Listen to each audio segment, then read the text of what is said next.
Arrear சப்ஜெக்டை எப்படி நம்ம செமஸ்டர் எக்ஸாம்ல கிளியர் பண்றது அதான் இன்னைக்கு பார்க்க போறோம். எத்தனை பேருக்கு 2 அரியர்ல இருந்து 7 அரியர் வரைக்கும் இருக்குது? எத்தனை பேருக்கு எழுதுற எல்லா எக்ஸாமே எனக்கு அரியர் தான் சார் அப்படின்னு சொல்லி எத்தனை பேர் இருக்கீங்கிறத கமெண்ட் பாக்ஸ்ல மறக்காம மென்ஷன் பண்ணுங்க. ஸோ இந்த வீடியோவை கடைசி வரைக்கும் பாருங்க, ஸ்கிப் பண்ணாதீங்க. ரொம்ப இம்பார்ட்டன்ட் விஷயங்களை வந்து நான் ஷேர் பண்ண போறேன். இப்போதான் நம்ம சேனலுக்கு முதல்ல வந்திருக்கீங்க அப்படின்னா கீழே சப்ஸ்கிரைப் ஆப்ஷன் இருக்கும், அதை கிளிக் பண்ணிக்கீங்க. பக்கத்துல பெல் ஐக்கான் இருக்கும், அதையும் கிளிக் பண்ண மறந்துடாதீங்க. சார் எனக்கு அரியரே இல்லை சார், ஆனா வந்து இந்த வீடியோ எனக்கு தேவையா அப்படின்னு கேட்டீங்க அப்படின்னா, இன்கேஸ் ஃபியூச்சர்ல உங்களுக்கு அரியர் விழுது அப்படின்னா அப்பவும் இந்த வீடியோ வந்து உங்களுக்கு ரொம்ப ஹெல்ப்ஃபுல்லா இருக்கும். வாங்க இன்னைக்கு வீடியோக்குள்ள போகலாம்.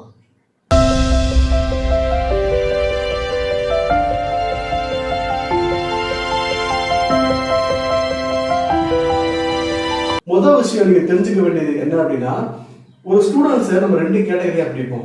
அப்படி பிரிச்சோம் அப்படின்னா உங்களுக்கு ஈஸியா தெரியும். ஃபர்ஸ்ட் கேட்டகரி என்ன அப்படின்னா அரியரே இல்லாத ஸ்டூடெண்ட்ஸ். இன்னொரு கேட்டகரி யார் அப்படின்னா அரியர் வச்சிருக்க ஸ்டூடெண்ட்ஸ். அரியரே இல்லாத ஸ்டூடெண்ட்ஸ் திடீர்னு ஒரு செமஸ்டர்ல வந்து படிக்கல அப்படின்னா அவங்க நம்ம போட்ட அந்த லாஸ்ட் வீடியோ, அதாவது படிக்காமல் பாஸ் செய்வது எப்படி அப்படிங்கிற ஒரு வீடியோ பார்த்தாலே போதும், ஈஸியா அவங்க பாஸ் பண்ணிடலாம். ஆனா அரியர் வச்ச ஸ்டூடெண்ட்ஸ் அந்த வீடியோ ஃபாலோ பண்ணா பாஸ் பண்ண முடியுமா கேட்டீங்க அப்படின்னா 50% வந்து வாய்ப்பு இருக்கு. ஏன் அப்படின்னா அரியர் வச்ச ஸ்டூடெண்ட்ஸ் பேப்பரும் அரியர் வைக்காத ஸ்டூடெண்ட்ஸ் பேப்பரும் நாங்க பேப்பர் ரிவிஷன் பண்ணும்போது ஒன்னா வரும். ஆனா எப்படி பிரியும் அப்படின்னா, மார்னிங் செக்ஷன்ல கரண்ட் ஸ்டூடெண்ட்ஸ் பேப்பர் வந்து வரும், ஆஃப்டர்நூன் செக்ஷன்ல மேக்ஸிமம் பாத்தீங்க அப்படின்னா அரியர் வச்ச ஸ்டூடெண்ட்ஸ் பேப்பர் வரும். ஸோ ஒரு பேப்பர் கட்டு வரும்போது ஒரு பேப்பர் கட்டுல ஒரு 50 பேப்பர்ஸ் வந்து மார்னிங்லயும் அடுத்த ஒரு 50 பேப்பர்ஸ் வந்து ஆஃப்டர்நூன் மேலேயும் வந்து நம்மளுக்கு கொடுப்பாங்க. ஸோ அந்த 50 பேப்பர்ஸை பார்த்த உடனே தெரிஞ்சிடும் இது அரியர் பேப்பரா இல்ல கரண்ட் பேப்பரா. கரண்ட் பேப்பர் அப்படின்னா நீங்க அரியரே இல்லாம நீங்க எழுதியிருக்க இப்ப கரண்ட் எடுக்கிற எக்ஸாம் எழுதியிருக்க பேப்பர். ஸோ இதை முதல்ல பிரிச்சிருவாங்க. அப்ப என்னோட ஒரு பேப்பர் கட்டு வரும்போது அந்த arrear paper, arrear exam paper அப்படி சொல்லும்போது அப்படி பார்க்கும்போது என்ன தோணும் அப்படின்னா, ஒவ்வொரு ஸ்டாஃபுக்கு மைண்ட் என்ன ஓடும் அப்படின்னா, ஸோ இது அரியர் பேப்பர். கண்டிப்பா ஒரு நல்லா படிக்கிற ஸ்டூடெண்ட்ஸ் அரியர் வச்சிருக்க வாய்ப்பே கிடையாது. அப்ப இதுல அரியர் பேப்பர் சொல்லும்போது இதுல படிக்காத பசங்க, ஒழுங்கா காலேஜுக்கு போகாத பசங்க அப்படி சொல்லிட்டு முதல்ல ஒரு ஃபர்ஸ்ட் இம்ப்ரெஷன் ஒன்று கிரியேட் ஆகும். இதை நல்லா தெரிஞ்சு வச்சுக்கோங்க. ஸோ ஃபர்ஸ்ட் இம்ப்ரெஷன் அப்படின்னா உங்க பேப்பர் கட்டு அரியர் பேப்பரா வருதுங்களா, அப்ப அந்த அரியர் பேப்பரா வரும்போது அப்ப இந்த அரியர்ங்கிறது நீங்க படிக்காத பசங்க, நீங்க காலேஜுக்கு ஒழுங்கா போகாத பசங்க அப்படி சொல்லிட்டு எல்லா ஸ்டாஃப்டையும் மைண்ட்லயும் ஃபிக்ஸ் ஆகும். அப்ப அவங்க திருத்தக்கூடிய மென்டாலிட்டி எப்படி இருக்கும், அவங்க திருத்தக்கூடிய வே எப்படி இருக்கும், ஸோ இவங்க படிக்காத பசங்க அப்படி மைனஸ் தான் திருத்துவாங்க. அப்ப ஆட்டோமேட்டிக்கா ஒரு பேப்பர் வந்து கரெக்ஷன் பண்ணும்போது நீங்க நல்லா படிச்சிருந்தாலும் கூட இது படிக்காத பசங்க அப்படி மைண்ட்ல ஃபிக்ஸ் பண்ணதுனால கேஷுவலா வந்து அவங்க திருத்துவாங்க. மேக்சிமம் திரும்பவும் உங்களுக்கு அரியர் வர்றதுக்கு வாய்ப்புகள் அதிகமாகவே இருக்கும். ஸோ சார் இப்படி இருந்துச்சு அப்படின்னா எப்படி சார் நான் பாஸ் ஆகுறது அப்படின்னு கேட்டீங்க அப்படின்னா, எப்படிதான் நான் இந்த அரியர்ல இருந்து நான் தப்பிக்கிறது கேட்டீங்க அப்படின்னா, முடிஞ்ச அளவுக்கு அரியர் வைக்காம பாஸ் ஆக ட்ரை பண்ணுங்க. அப்படி அரியர் வச்சுட்டீங்க அப்படின்னா என்ன பண்ணணும், 100% வந்து நீங்க படிக்கணும். 100% படிக்கணும் அப்படின்னா ஒரு புக் எடுத்துட்டீங்க, ஒரு பர்டிகுலர் சப்ஜெக்ட் எடுத்துக்கிட்டீங்க, அந்த சப்ஜெக்ட்ல ஸ்டார்ட் டு எண்ட் வரைக்கும் எவ்வளவு உங்களால் படிக்க முடியுமோ அதை வந்து நீங்க படிச்சுதான் ஆகணும். As arrear students. சார் என்னால படிக்கதான் முடியலையே சார், எப்படி சார் படிக்க முடியும் அப்படின்னு கேட்டீங்க அப்படின்னா ஒண்ணுமே இல்லை, சிம்பிள்.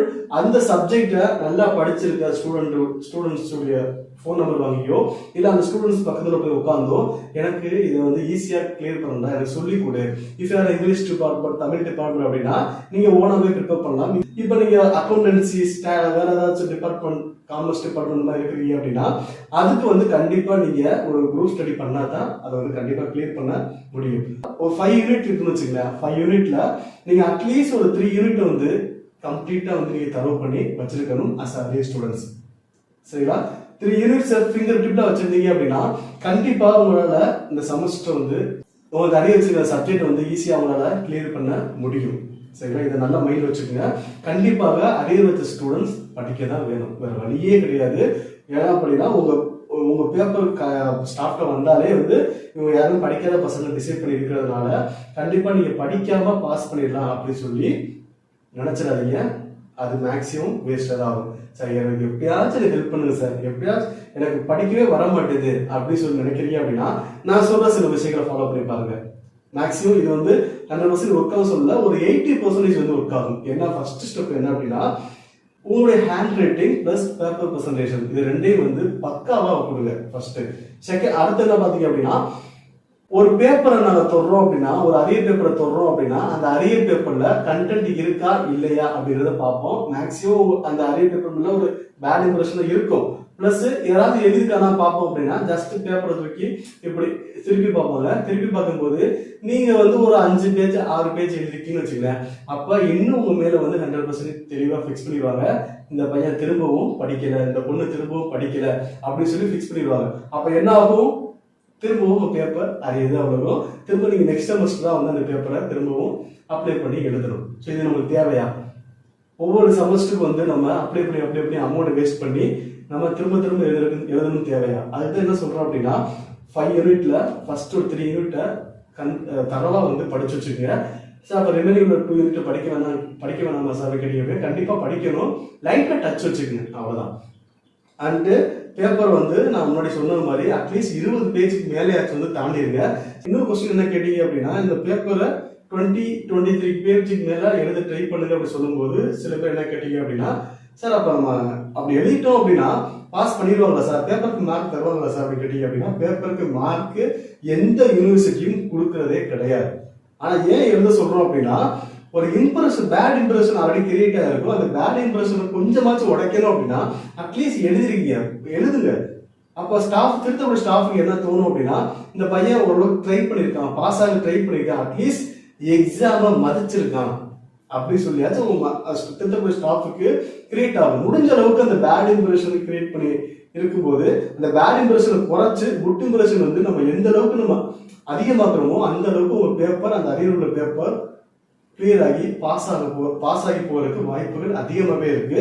ஸோ முடிஞ்ச அளவுக்கு 23 பேஜ் இல்லைன்னா 30 பேஜ் ஆச்சு எழுதிருங்க. சும்மா தெரியாம எதையாச்சும் ஒரு கதையை வந்து எழுதாதீங்க, படிச்சு எழுதுங்க.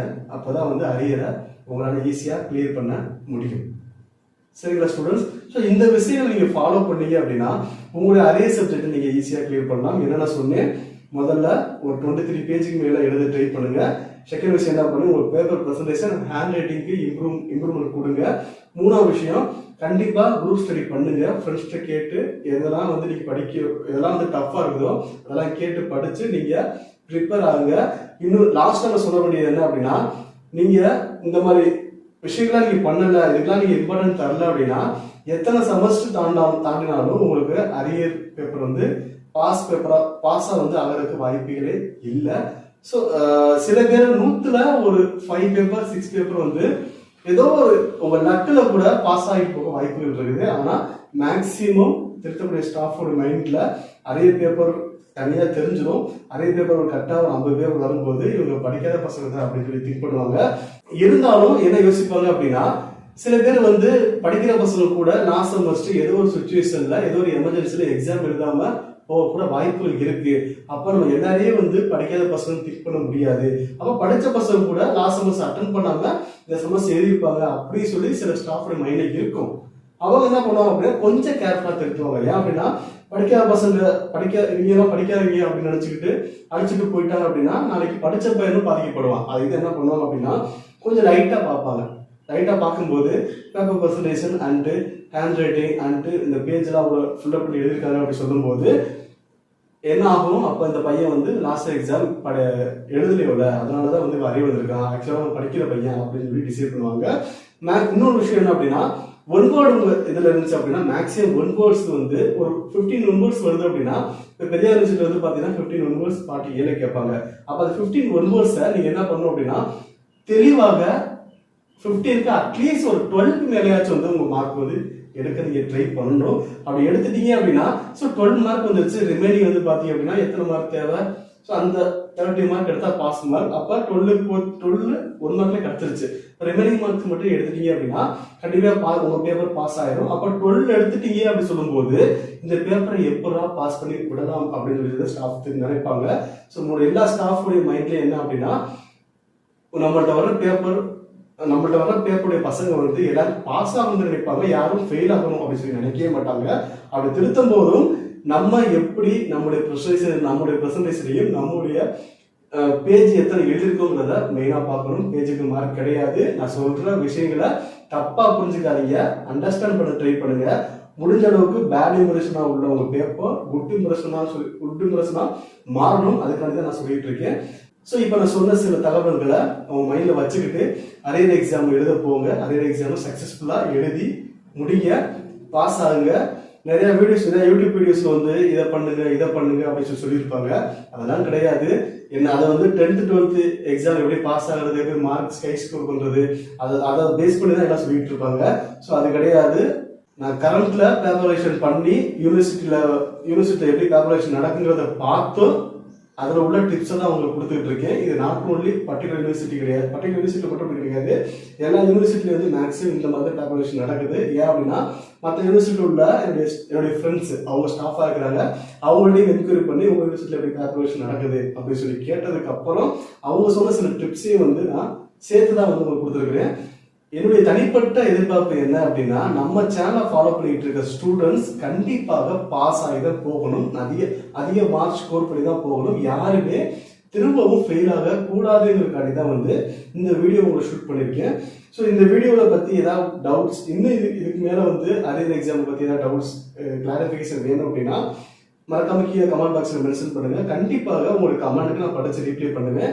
அது மட்டும் இல்லாமல் நீங்கள் என்ன கொஸ்டின் கேட்குறீங்களோ, என்ன டவுட்ஸ் கேட்குறீங்களோ, அதுக்கேற்ற மாதிரி வீடியோ போடுற மாதிரி வாய்ப்புகள் இருந்தாலும் நான் வீடியோ வந்து போடுறேன். Okay students, thank you.